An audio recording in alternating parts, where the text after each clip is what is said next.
तीन सवालों के साथ इस चर्चा की हम शुरुआत करना चाहते हैं। पहला सवाल कि क्या यूपी उत्तराखंड में कांवड़ यात्रा रूट पर सुरक्षा के पुख्ता इंतजाम नहीं है? हमने अभी हमारी स्टोरी में दिखाया कि किस तरीके से हजारों पुलिसकर्मी तैनात किए गए हैं, सीसीटीवी कैमरास के जरिए नजर रखी जा रही है, लेकिन उसके बावजूद भी क्यों इस तरीके की घटनाएं होती है? क्या पुख्ता इंतजाम अभी भी नहीं है? दूसरा सवाल, क्या कांवड़ यात्रियों के लिए आम मार्गों पर विशेष कॉरिडोर बैरिकेडिंग एक तरीके से होनी चाहिए, एक अलग मार्ग होना चाहिए? समाजवादी पार्टी ने इसकी मांग भी की थी कि अलग तरीके से मार्ग भी इनके लिए सुनिश्चित किया जाना चाहिए ताकि इस तरीके की घटनाएं ना हो।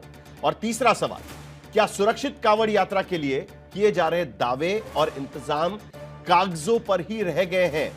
क्योंकि तमाम दावे किए गए हैं, बार बार यह कहा गया है कि कई सारी सुरक्षा व्यवस्था के इंतजाम और बाकी सारी चीजें की गई है, लेकिन उसके बावजूद इस तरीके की घटनाएं क्यों होती है? ये तमाम सवाल हमारे साथ हम इस वक्त उठा रहे हैं। हमारे तमाम मेहमान भी थोड़ी देर में हमारे साथ जुड़ेंगे। शिवम त्यागी भारतीय जनता पार्टी के प्रवक्ता भी हमारे साथ जुड़ेंगे। सोमनाथ भारती आम आदमी के प्रवक्ता हमारे साथ जुड़ चुके हैं। शुरुआत करते हैं। सोमनाथ भारती, क्या कारण आपको लगता है, क्योंकि दिल्ली में भी पिछले महीने इस तरीके की घटना हुई थी और तमाम इस तरीके की घटनाएं लगातार हो रही है। हरिद्वार में इस तरीके की घटनाएं हुई थी, दिल्ली में हुई थी, मुजफ्फरनगर में, गाजियाबाद में, हर जगह पर इस तरीके की घटनाएं आपको देखने मिल रही है। क्या कारण आपको लगता है?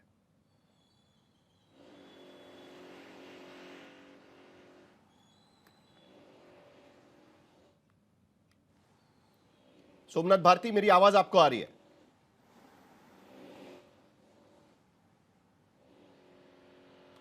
सोमनाथ भारती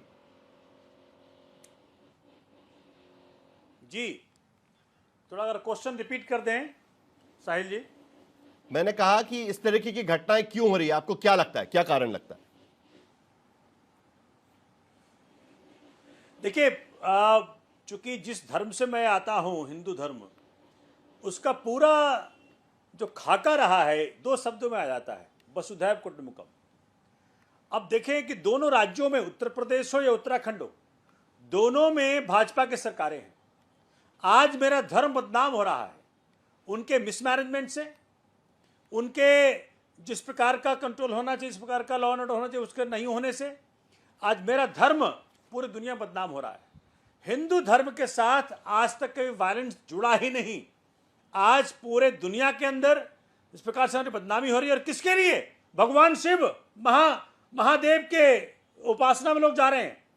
और वहां देखिए महादेव का क्या है, गले में सांप और सिर पे चंद्रमा, इतनी शांति। उस भगवान के उपासना में लगे लोग के ऊपर इस प्रकार का इल्जाम आए, इस प्रकार की हरकतें हमारे धर्म के साथ जुड़े, इससे ज्यादा शर्मसार करने वाली बात नहीं हो सकती।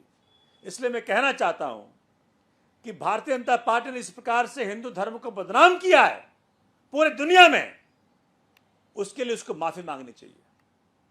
उनकी मेजॉरिटी की सरकारें हैं, केंद्र में सरकार है, double engine, triple engine, four engine. Kanwar यात्री हुड़दंग मचाते हैं। नहीं, मैं वही पूछ रहा हूं आपसे कि कांवड़ यात्री हुड़दंग मचाते हैं, तो उसमें बीजेपी कैसे हिंदू धर्म का नाम खराब कर रही है? ये जरा इलैबोरेट करिए।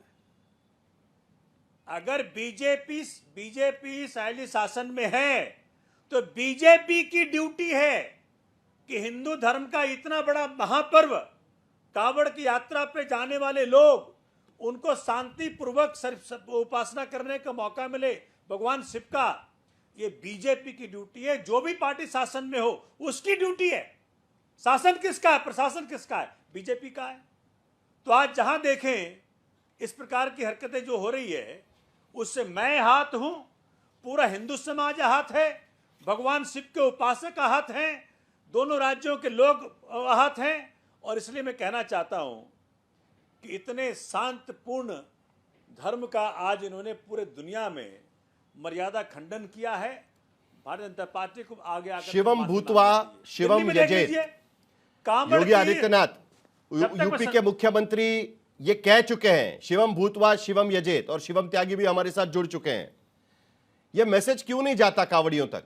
क्यों नहीं यूपी की सरकार ये मैसेज पहुंचा पाती? सिर्फ बोलने से क्या होगा? जिस तरीके से कार्रवाई होती है, मुहर्रम का प्रोसेशन निकलता है, उसका रूट अगर बदल जाता है तो लाठीचार्ज किया जाता है। संभल में तमाम तरीके के निर्बंध लगाए जाते हैं, तो इन पर भी क्यों नहीं निर्बंध लगाते? देखिए, लगातार इस तरीके की खबरें आ रही है और अब सोमनाथ भारती कह रहे हैं कि भाई सरकार की यहां पर कहीं ना कहीं खामी है, सरकार नाम खराब कर रही है हिंदू धर्म का। शिवम देव। देखिए साहिल जी, मैं कहना चाहता हूं कि सोमनाथ भारती से तो मुझे नहीं चाहिए हिंदू धर्म पर खासतौर पर भाषण। कहते हैं मेरी भावनाएं बड़ी आहत हैं।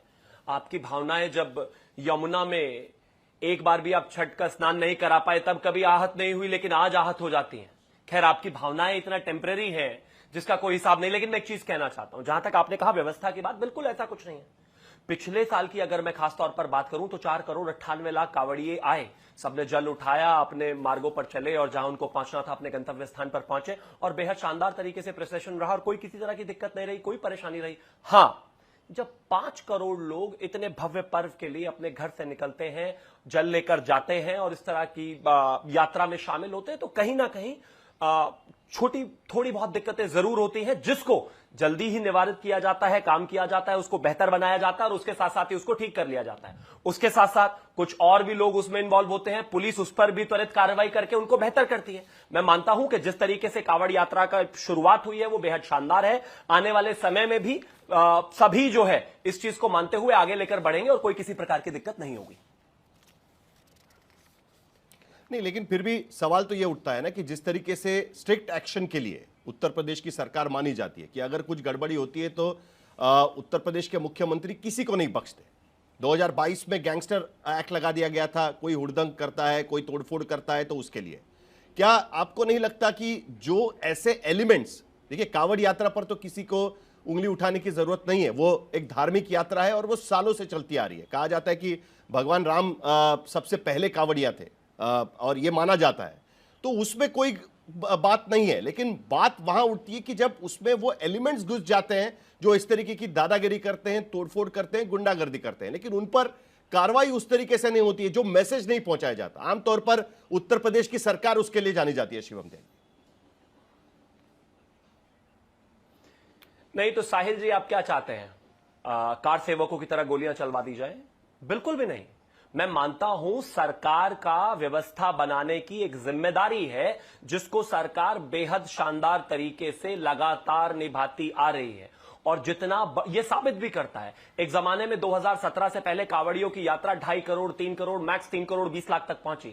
आज अगर 5 करोड़ लोग कांवड़ लेकर आ रहे हैं तो हमारे सुरक्षा व्यवस्था के जो इंतजाम है वो बेहद शानदार हैं, उनके रहने सोने चलने की तमाम व्यवस्थाएं बेहद शानदार हैं, तभी ये सब है। लेकिन हां, जो आपने कहा कि इस तरह के जो कुछ लोग हैं, मिसटेंस होते हैं, उस पर भी लगातार पुलिस और सरकार नियम बनाकर रखती है, कानून बनाकर रखती है और नजर बनाकर रखती है और लगातार उसको आगे लेकर जाती है। मैं कहता हूं कि जो छुटपुट इंसिडेंट्स कहीं पर अगर हुए उसको तुरंत कंट्रोल करके आगे चीजों को चलते रहने देना, यह बहुत महत्वपूर्ण है सरकार के लिए और यह लगातार होता है। आप अगर पर्टिकुलरली किसी इंसिडेंट्स के बारे में बात कर रहे हैं तो मुझे बताएं। नहीं, बहुत सारे इंसिडेंसेस है, पर्टिकुलर इंसिडेंसेस, मतलब अगर हम एक के बाद एक देखें, मतलब अभी अभी हमने देखा कि 4 इंसिडेंट्स तो हमने खुद दिखाए हुए हैं। हरिद्वार का एक इंसिडेंस दिखाया हुआ है, दिल्ली का एक इंसिडेंस दिखाया हुआ है, मुजफ्फरनगर का इंसिडेंस दिखाया हुआ है।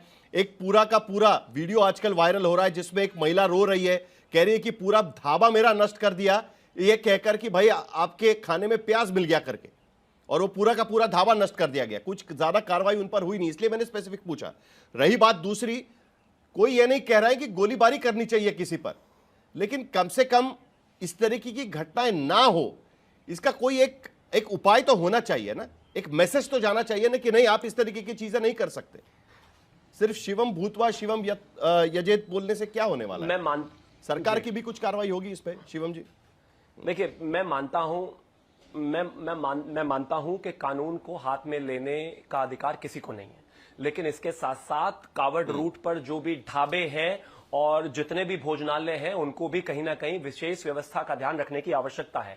कांवड़ सिर्फ रीति होती तो विषय एक अलग था, लेकिन ये अपनी तरह की तपस्या है। अगर आप कभी कांवड़ में आएंगे तो आप समझेंगे कि किस तरीके से जो भोले होते हैं, जो कांवड़िया होते हैं, वो 100 किलो 150 किलो जल लेकर जो है अपने गांव, अपने शहर जाते हैं मंदिर पर जल चढ़ाने के लिए।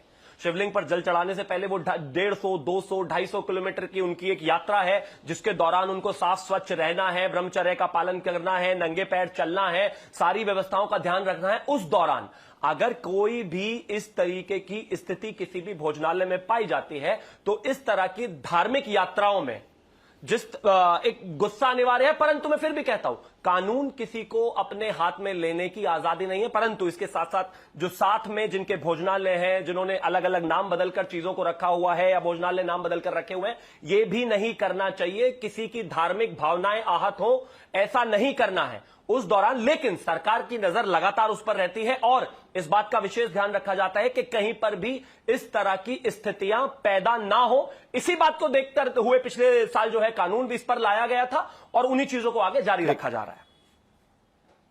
सोमनाथ भारती,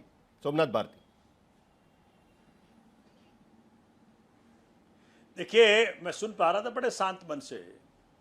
भाई ये स्वीकार ही नहीं करना चाहते। महाकुंभ में 82 लोगों की जानें चली गई, रिपोर्ट आई, ऑथेंटिक रिपोर्ट आई, ये मानने को तैयार नहीं है। कारण क्या है? देखिए, हमारा धर्म, हिंदू धर्म इतना महान है कि यहां तो सब कुछ समाहित है। दूसरी बड़ी बात, भाजपा जो है हिंदू धर्म के आड़ में अपनी राजनीति सेकती है और उस कारण से आज चारों तरफ दिख पा रहा है कि उत्तर प्रदेश हो, उत्तराखंड हो, वहां पे जिस प्रकार से चीजें हो रही हैं, मेरा धर्म बदनाम हो रहा है। मैं फिर से कह रहा हूं, भाजपा को सिर्फ राजनीति करनी है। और जहां तक ये बात कर रहे थे कि जी होटल वाला और वो नाम ना छुपाए, अरे भैया बात मुसलमानों की ना रही। अब तो दलितों पे बात आ गई कि दलित भी व्यापार ना करे, उनके दुकान भी बंद करिए, वो भी कहीं मार्ग में दिख ना जाए। ये बेसिकली दलित विरोधी पार्टी है, इनकी मानसिकता वो रही है। और इस प्रकार से ये सारी चीजें उस प्रकार से करते हैं कि भाई कोई भी दलित का व्यक्ति कहीं सफल ना हो जाए। उत्तर प्रदेश में खास करके, उत्तराखंड में खास करके मैं देख पा रहा हूं कि समाज को खंडित करने का जो काम भाजपा ने किया है, इसका बहुत दूरगामी परिणाम है और बहुत दुष्परिणाम है। मुझे लगता है कि राजनीतिक अपने महत्वाकांक्षा के लिए इस प्रकार की हरकत नहीं करनी चाहिए भाजपा को, लेकिन कर रही है। शिवम त्यागी। साहिल जी, 4,98,00,000 जो कांवड़ यात्री हैं पिछली बार गए थे, सोमनाथ भारती क्या बता सकते हैं उसमें से दलित कितने थे, उसमें से पिछड़े कितने थे? यहां पर अपनी राजनीति को मत लेकर आइए भाई। अगर आप भी अखिलेश यादव जी के पीडीए में शामिल हो गए हैं, वो विषय अलग हो सकता है, लेकिन ये एक धार्मिक समागम है। इसमें कोई पिछड़ा, कोई अगड़ा, कोई दलित कोई नहीं है, सब हिंदू हैं और सब उसी आस्था के साथ जो है अपनी कांवड़ लेकर आ रहे हैं। इसमें इस तरीके से लाने की आवश्यकता नहीं है। और जहां तक हिंदू मुस्लिम, मैंने किसी का नाम लिया नहीं, मैंने तो यह कहा कि food standard and security act 2006 के तहत आपको अगर आप नाम बदलते हैं तो यह पनिशेबल ऑफेंस है। इसमें क्या गलती है भाई? अगर आप इस तरह की स्थितियां पैदा करते हैं तो यह कहीं ना कहीं वहां पर जो स्थिति खराब पैदा होती है उसका कारक बन जाती है और वो दिक्कत पैदा करती है। मैंने किसी हिंदू मुस्लिम का नाम नहीं लिया। मैं कहता हूं कि धार्मिक यात्रा है, उसकी धार्मिकता को, उसकी स्वच्छता को ध्यान में रखते हुए सारी चीजें की जानी चाहिए। सरकार तत्पर है, हर चीज पर नजर बनाए हुए है, लेकिन अगर कोई भी व्यक्ति अपना नाम बदलकर या इस तरह की चीजें कर ये करता है तो यह भी कानूनी जुर्म है। ऐसा नहीं होना चाहिए। स्थिति को बेहतर बनाए रखने में सबका सहयोग जो है वो अपेक्षित है। अवधेश यादव, आपको लगता है कि कांवड़, क्योंकि समाजवादी पार्टी बार बार ये मांग कर रही है कि अलग से एक रूट होना चाहिए कांवड़ियों के लिए, जिसके वजह से इस तरीके की घटनाएं ना हो, कहीं ना कहीं आपको लगता है कि सरकार वो अलग रूट नहीं बनाना चाहती? और अगर नहीं बनाना चाहती तो आपके हिसाब से इसके पीछे क्या कारण हो सकता है? साहिल जी, सबसे पहले तो अगर रूट बनता है अलग से भक्तों के लिए, तो उस कंडीशन में जो आम पब्लिक है जिसको हरिद्वार जाना है, उस रूट से जाना है, उनके लिए दिक्कत नहीं होती। और जैसे आप आज दिखा रहे हैं जो घटनाएं हो रही हैं, ये सरकार की कहीं ना कहीं कमियां हैं, जिसकी वजह से शुरुआती दौर में ही जब 1 महीने का ये त्यौहार है और अभी स्टार्टिंग में ही ऐसी समस्याएं आ रही हैं, तो ये सरकार की कहीं ना कहीं कमियां उजागर करती हैं। और दूसरी बात मैं कहना चाहता हूं कि अभी कुछ समय पहले ही आपने बताया कि रास्ते में जो भोजन प्रसाद है, जो ढाबे चल रहे हैं, तो हमारा देश जो है संविधान से चलता है, सामंतवाद से नहीं चलता। और संविधान के अनुसार से किसी जाति या धर्म के ढाबे से मतलब नहीं है, हमें उसकी क्वालिटी से मतलब होता है कि वो भोजन में क्या खिला रहा है हम लोगों को। और अगर सरकार को चाहिए कि अपने अधिकारियों को लगा दे, प्रतिदिन जितने भी ढाबे हैं उस रूट के पे, जितने भी हमारे कांवड़िए भाई लोग जा रहे हैं, वहां पर जितने भी ढाबे हैं, चाहे वो चाय के हों, चाहे पकौड़े के हों, चाहे भोजन के हों, उसमें सरकार के अधिकारी प्रतिदिन चेक करें कि कितनी स्वच्छता है और कितनी सफाई के साथ यहाँ पर भोजन खिलाया जा रहा है। अब उसमें ये नहीं सवाल होना चाहिए कि आप किसी दलित का नाम लिखेंगे, किसी खान साहब का नाम लिखेंगे, ऐसा नहीं होना चाहिए कि आप पंडित जी का नाम लिखेंगे तो खाना शुद्ध मिलेगा, दलित का नाम लिखेंगे तो खाना शुद्ध नहीं मिलेगा, ये नहीं होना चाहिए।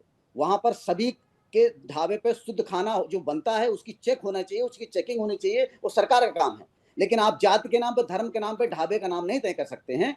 और जो सुरक्षा और सुविधा की जो बात है वो सरकार की जिम्मेदारी है। और माननीय राष्ट्रीय अध्यक्ष अखिलेश यादव जी ने बताया है कि अगर कॉरिडोर हमारा बन जाता है तो ऐसी जो घटनाएं हो रही हैं वो भविष्य में कभी घटनाएं ऐसी नहीं होंगी। इसके लिए उन्होंने भविष्य को ध्यान में रखकर ये बातें कही हैं।